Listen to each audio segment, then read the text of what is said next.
Hey everyone, welcome back. My name is Lynn Wilson. I'm glad you're joining me, and I'm going to get right into it tonight. I have spent the last 2 or 3 days working on my year-end budget. And you might be saying, Lynn, it's not even summer yet. What are you doing? Well, I am taking my own advice, and I would advise someone else to always check your budget. I like to check it quarterly, and by almost the middle of the year, check the year-end budget. Let me explain. So you start the year off, you're all gung-ho. I'm going to do this year. We're going to get out of debt. This year we're going to do it right. We're going to stay on target, and you have all your hopes and dreams. That's January, maybe February. By March-ish, you might be, I kind of messed up this month, but we'll be okay next month. Then April comes, I didn't do so good this month, but we'll do better next month. And all of a sudden you find you're in May and you're almost about halfway through the year. So here's the thing. You can stop right now, look at it, fix anything you want, and still have 6 months left from June till December to really do well, paying your budget, paying your bills, and working through that budget. Versus waiting till like November and saying, well, let me look at my budget. And now you only have a month left. And you basically say, I messed up another year. And we have done that. We have done it where, you just keep persevering, and you don't take the time to look through your budget to realize, I need to make some changes. You need to be the owner of your budget. You need to be the CEO of your budget, however you want to look at it. That budget is your budget. Now, if you're like me, unless you make a salary, if you're making hourly, it can change. This week I might have overtime. Next week I might have undertime. All these prices that are crazy. And it is crazy. I know it is. I'm right behind you and I feel it, but I don't feel it probably as much. I shared a few videos ago, I don't remember which one, that one of the biggest things I think it was 2008 during that time frame, and then it was a number of years before that. We've been through recessions. We've been through all this stuff several times in my lifetime anyway.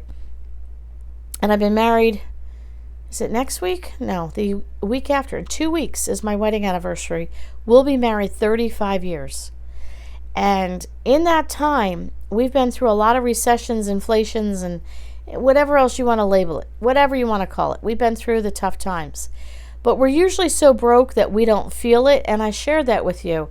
When you're broke, you're just broke. You just know that you have to make every dollar stretch. You have to find ways to use your food up. You have to be creative in decorating your home and borrow from one room to put it into the next and all that kind of stuff. And to give a gift to someone, you have to be creative. Maybe make it homemade, or maybe make a simpler, give a simpler gift. So we are so used to that type of living because we just didn't have it. I'm not complaining. I mean, it's just the way life was for us, and we were I think we were fairly content in it. We are not the type of people that need a lot to keep us happy. We're fairly content with a simple life.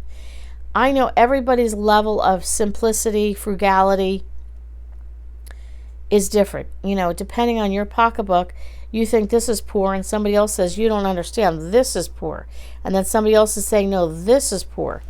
So I'm not saying we're poor, but we don't live high on the hog.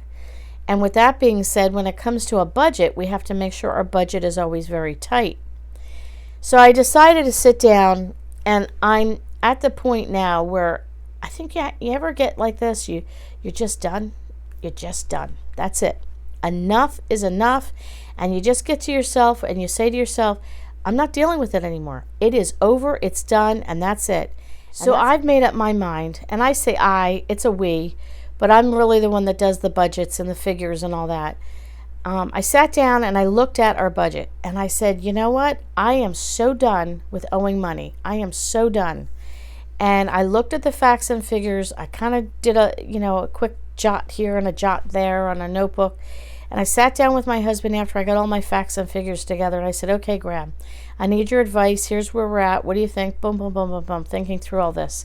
And we sort of came up with a plan. I think we're going to look at it again one more time. this is toward the end of May. We're coming into June fairly soon. And I want to be done. Like, I want to start June with a fresh budget. Here's one of the biggest mistakes we make. We make a budget. We have all our hopes and dreams in fulfilling this goal of a budget. And then we don't stick to it. It's like a diet. You don't stick with it. Oh, next week I'll do better. And next week you do really well to have that piece of pie. All right, next week I'll do better. And then next week comes and you had that birthday cake. And then, 3 or 4 weeks go by and you figured, well, I've had that cake and the ice cream, so why not indulge and just go for it? And it's like that with a diet. It's the same thing with your budget. You mess up this week and I'll do better next week. And then next week you get a little lazy on this. And next thing you know, you're shopping again. You don't really care. I got bills anyway. What's the difference? I'm just going to go blow it. We've all been there. I'm sure we've all been there. If not, you've been very close to it. And everybody has a story. But the thing is, I've just gotten to the point where I've had enough. I have had enough. And I have worked hard my whole life. We have had unusual circumstances. We've had many years with no health insurance. My husband, as you know, is on full-time disability. He would land in the hospital. We would have tons of hospital bills. We landed in that. One thing leads to another. Then you need a car. Your car breaks down. You got to take on a car loan. I know. I'm going to hear from everybody, you don't do this. Listen, I get all that. If anybody's out there that has lived a tough life where life just hasn't dealt you the best avenues to make ends meet like other people seem to do, it is what it is. We've lived through it. We're working through it, and we're doing better. But based on the facts and figures that I looked at, I said to my husband, if we follow this path, by the end of the year, I'm looking at about October, we should be about 90% out of debt. 90% out of debt. That's a pretty good percentage. I said to my husband, I'm going to buckle down those next 4 to 5 months, and my goal will be to be out 100%.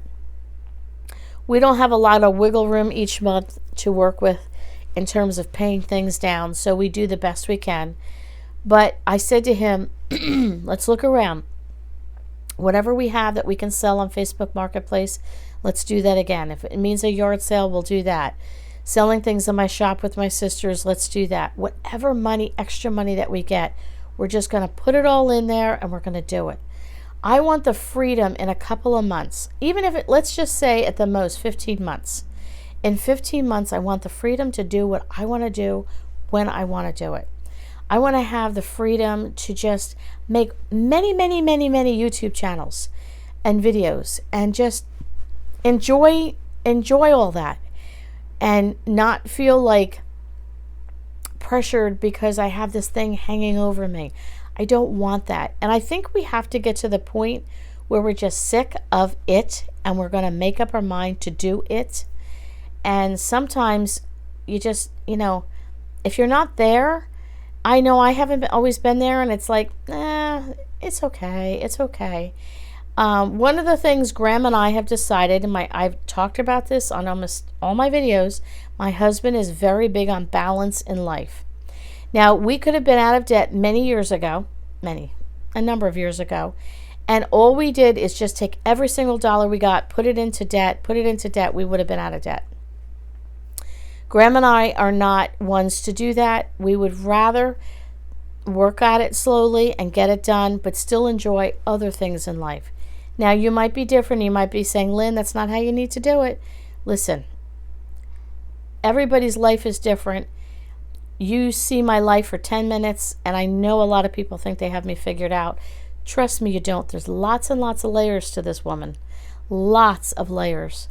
And there's lots of layers to my life, and there's things that we've never even shared with all of you. Obviously, I'm not going to tell the world everything of where we are, how we got here, what has caused different things in our life, and so on. But we have decided that we want to still enjoy a vacation, maybe a vacation day, still go out to dinner once in a while, grab an ice cream. Tonight we got, what do you call them, gelatis? I think ice cream and like an Italian ice kind of thing. Oh, yeah. Mango. Graham got key lime pie, and we decided, I worked 6 days in a row. I was wiped out, exhausted, and Graham said, we're going out. We're going to get something.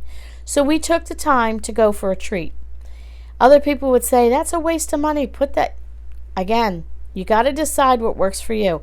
Graham and I both knew if we just hunkered down to the point where there was no dollars left, everything went into debt, we would go stir crazy. Graham's home all day.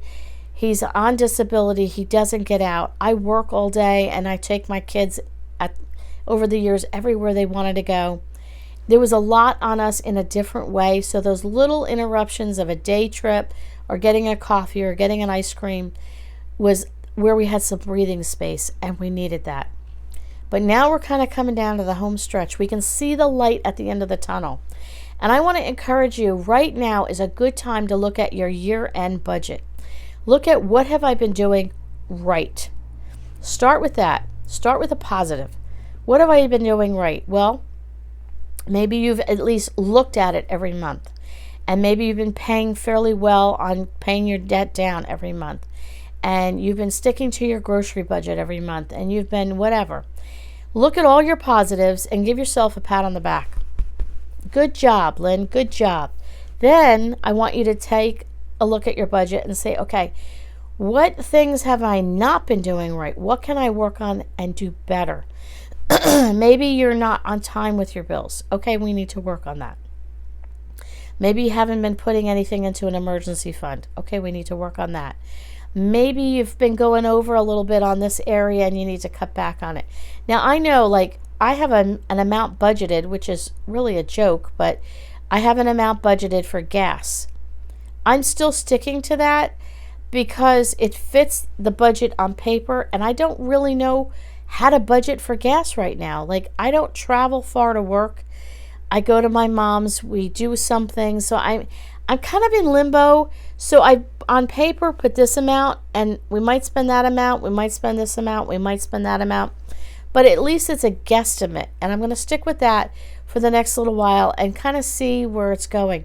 But that's the cool thing about a budget. It's always there. You can always tweak it. You can always make it work. And we're really trying to cut back on what we can do. And I told you, we changed our car insurance. We changed our phone plan.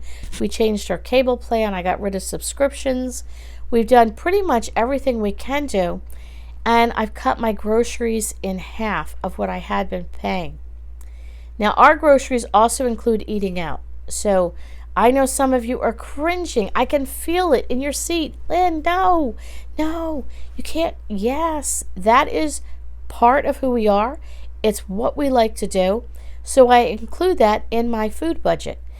And if you saw the video on Saturday night, I was on Jan from New York City Saves Money's channel, and Sensible Living with Money Mom was there, and it was a podcast that they share, and Steve Young from the Steve Young 74 channel. They were all on there. We talked. It was great. We talked about how I cut my grocery in half, and they were like, what? Yes, but my grocery bill for me includes eating out. And Steve Young, I was listening to one of his, Steve Young 74, listening to one of his videos, and he talked about how if you buy Chinese food, you can really get 3 meals out of one container. So if you've paid about $10, that's only like $3 a meal if you broke it into 3 meals, and that's really not too bad. And, just learning, we'll get the lunch special for Chinese takeout versus the dinner special, because the lunch special is the same as the dinner, but it's half the price. So, there's things like that you can do, but looking at your budget, what is going to work for you to get you through to the end of the year and make you a success. Remember, I talked about the beginning of the year, getting through 22 and being a success. How to make your budget a success is, number 1, periodically look at it. Number 2, periodically change it. And number 3, don't be afraid of your budget. I know if you are broke and you have no money, I remember looking at my bills and that would come in the mail and not ever opening the envelope because I knew I could never pay them. And then I remember sticking them in a drawer and it just piling up. I had no money to pay them. I remember at a point taking the bills that I wouldn't look at, wouldn't open, putting in a drawer, and then just throwing them out without ever opening them because I had no money to pay them. And I was so fearful of, what do I do? There was no hope. There was no light at the end of the tunnel. We finally went for counseling. We went for help and said, how do we do this? I want to get out of this. It was from there we were able to move forward and make some changes in our life. And I'm honestly glad to say that, like, we are there. Like, we are at the tail end. I'm excited. I have got plans for the future of what I want to do, how I want to see things happen. Lord willing, we're going to get through it. So I just wanted to come on here and encourage you and say, you can do this, people. You can do it. Sit down tonight, if not tonight, tomorrow. Sit down and look at your budget and say, you know what? June is coming in a few weeks. Let's look at it now. And even if we messed up at the beginning of the year, we can stop now and we can make it better for the rest of the year. And we're going to end well. You want to end on a high note. You want to end well. So I want to encourage you tonight to do that. And I also want to give a shout out to Nathan. If you were watching this, Nathan, I just want to let you know, I got you covered. I got you covered in prayer. I want you to know that. I wanted you to hear it from my lips to your ears, not just via email, which I will respond to, but I wanted to let you know I've got you covered. And my heart goes out to you, and thank you so much for sharing your story and your journey with me. You made me feel like, and I said this to my husband and my youngest son, I said, you know what? That's when the business of YouTube ends and the ministry part begins. When you know that you've made a difference in somebody's life. You made my entire journey having a YouTube channel worth it, because I know I made a difference in somebody's life. So you are such a blessing, and I want you to know, not only are you on my prayer list tonight, but you're going in my book of list of things that I pray for. I want to continue to pray for you and just to lift you up. So take that as some encouragement that somebody really cares. And thank you all for coming over. And don't forget, I will see you all on the next video.